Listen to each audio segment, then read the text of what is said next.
So, good morning, dear students. I welcome you all on this online session of our discussion on Unit 1, Class 11 IT, that is Computer Organization. So, in our today's discussion, we will begin from the very first topic, that is components of a computer. So, what do you mean by components? A components in general can also be defined as the different parts or peripherals by means of which a device is being made. Correct? So, if a device is being made of say 10 particular parts or peripherals, then those 10 parts or peripherals are also considered as components. So, in general, a computer is made up of two basic type of components. These are, one is hardware and the another one is software components. Okay. So it is generally a combination of two types of components, that is hardware and software. Now all the physical components which physically exist and which can be touched or they are tangible. So these are also known as hardware. First type of component is hardware, the physical component which exist and are tangible in nature, that means which can be touched, are also considered as hardware components, while the second type of component by means of which a computer is made up of is considered as the software. So a software is simply nothing but a set of programs or instructions by means of which we instruct a computer to achieve or accomplish a particular task. Set of instructions or programs by means of which we instruct or give instructions to the computer or tell the computer to perform a specific set of tasks. Now here these are intangible in nature. Okay, these are intangible in nature. This kind of components are intangible, means they cannot be touched, although they also exist, but they are intangible in nature, which cannot be touched, which are not physically present. Okay, and moreover, whenever we assign any task to a computer, it follows a specific cycle which is also considered as an IPO cycle. Okay, it follows a specific cycle called IPO cycle, that is IPO stands for input processing output. Okay, input processing output. So whenever any task is being assigned to a computer or being given to a computer, it needs to go through an IPO cycle, or it is also considered as the underlying principle of the working of a computer. Fine. Remember, what is the underlying principle? If a question is being asked that what is the underlying principle behind the working of a computer, then you should remember this. It follows IPO cycle, that is, it is first of all takes input from the user, processing and output, IPO cycle. So you should remember.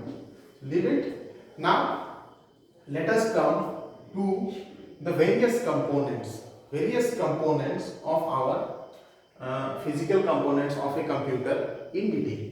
Now the first component is input. The first component by means of which our task has to be performed in a computer or a computing device is the input. Input simply means whenever we are going to perform any task, whenever we are going to work using our computing device, then we need to tell the computer that we are going to perform this set of tasks. We need to tell the computer that we are going to complete this set of tasks by means of you, and this instruction which we provide to the computer in order to accomplish a certain task is also considered as the input. So here by means of input we can instruct a computer to initiate the process for performing task by means of instruction called program. Now whenever we are performing any task, we need to designate certain set of instruction based on which only that particular task is to be performed, and those set of designated instructions are also considered by another name, a specific name, that is programs. Fine. Now let us come to the second component, that is storage. Now what is a storage? Storage generally is a space or an area where different files, folders, different components, different documents are being kept. Correct? So whenever we are discussing the concept of storage devices in case of computer, it comes in two parts. First one is primary, while the second one is secondary. So there are two types of storage devices in computer, that is primary and secondary.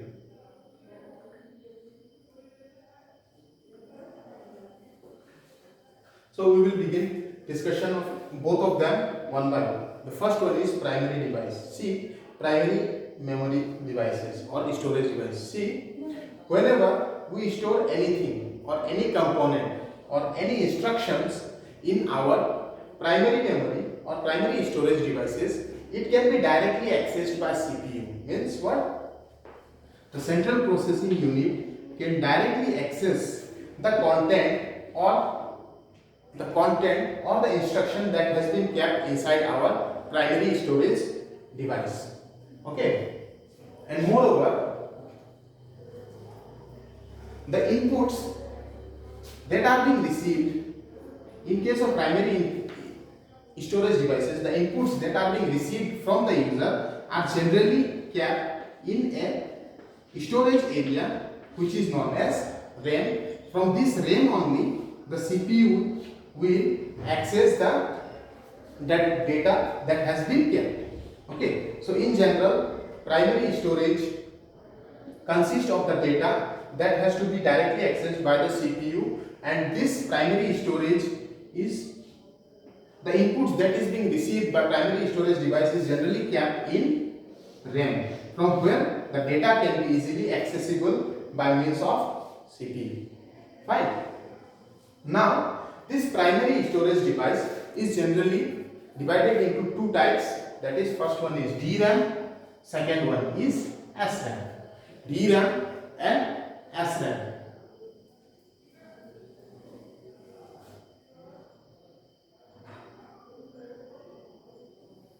Moreover, this primary storage is also called main memory, working memory, or primary volatile memory. It is also known as main memory or working memory or primary volatile memory.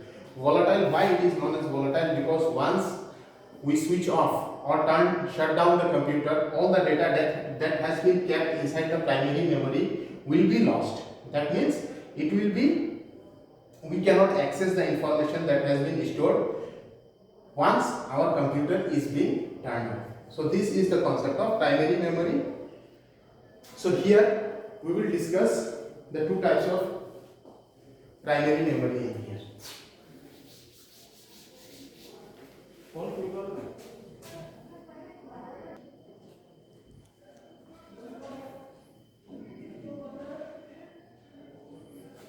So RAM is a kind of volatile memory. It means what? Whatever the data that we stored in RAM, will be lost once our computer is shut down or turned off. Okay, so once we turn off the computer after shutting it down again, it will not be accessible. However, it is also considered as primary memory because CPU loads each and every instructions or program from the RAM itself. So it is also considered as primary memory. Now, the RAM is generally classified into two types. One is DRAM, while the other one is SRAM. DRAM stands for Dynamic Random Access Memory. DRAM stands for Dynamic Random Access Memory. Okay, so this is dynamic in nature, means it can be accessed dynamically while using the programs or set of instructions. Fine. This memory will be used dynamically, means it will be used at runtime.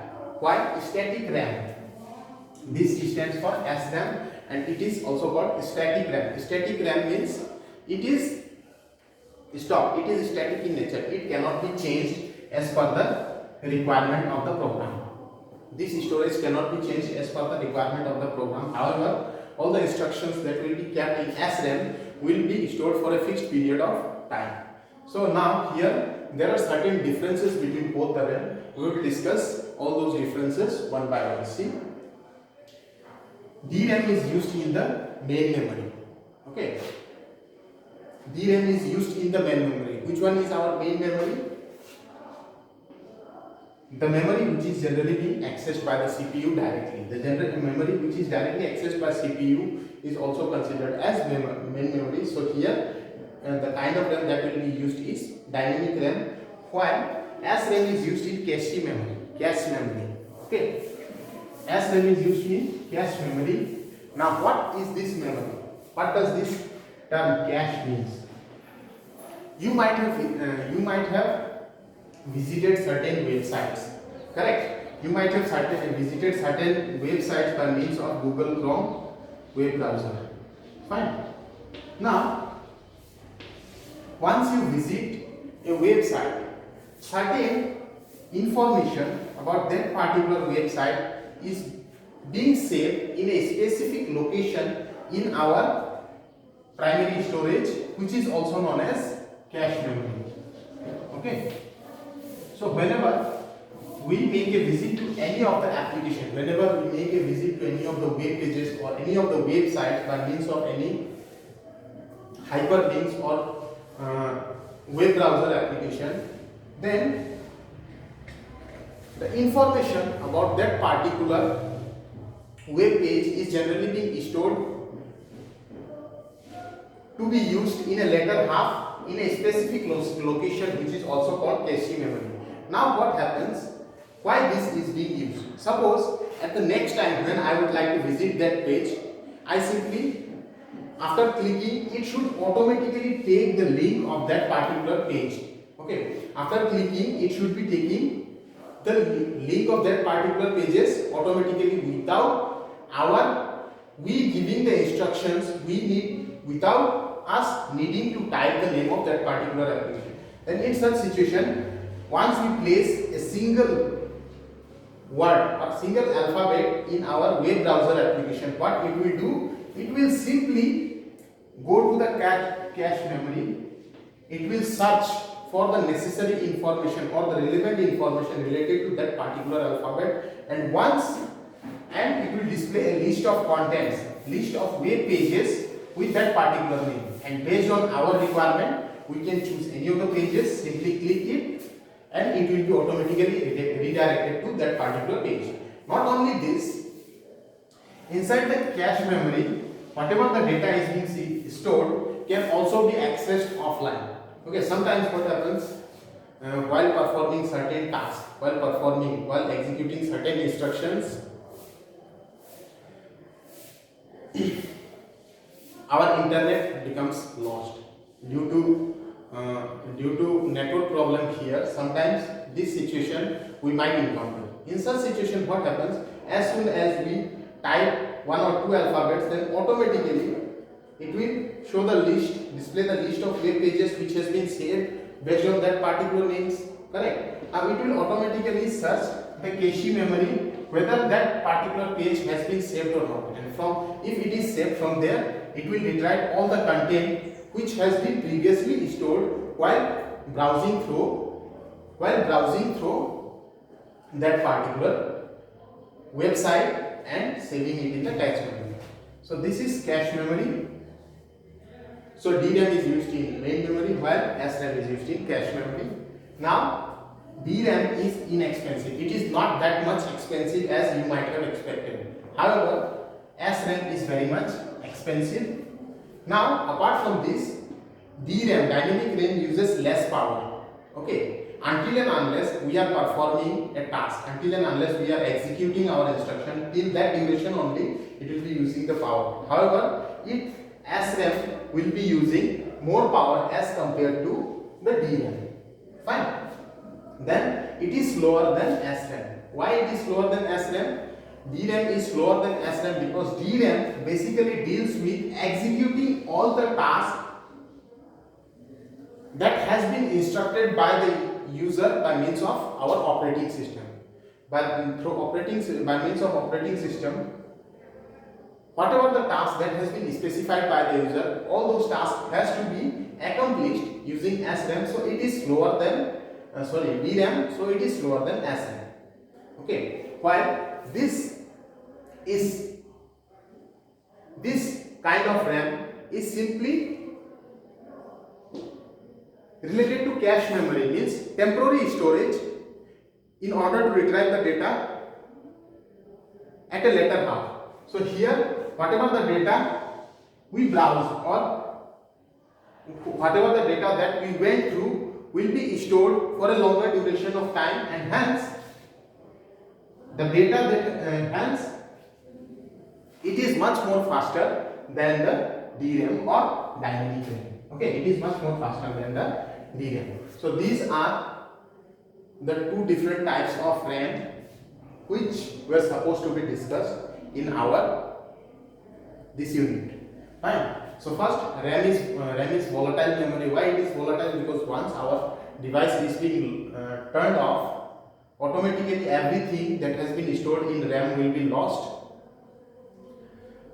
So it is also called volatile memory. It is primary memory and it is the main memory of our computer. It is of two types, DRAM and SRAM, and these are certain differences between both the types of memories. Now let us come to the next component, next type of storage device.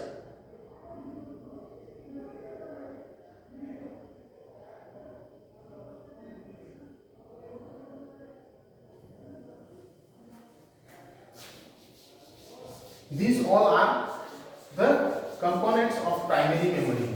One more component of primary memory is there, which we are going to discuss now, that is ROM.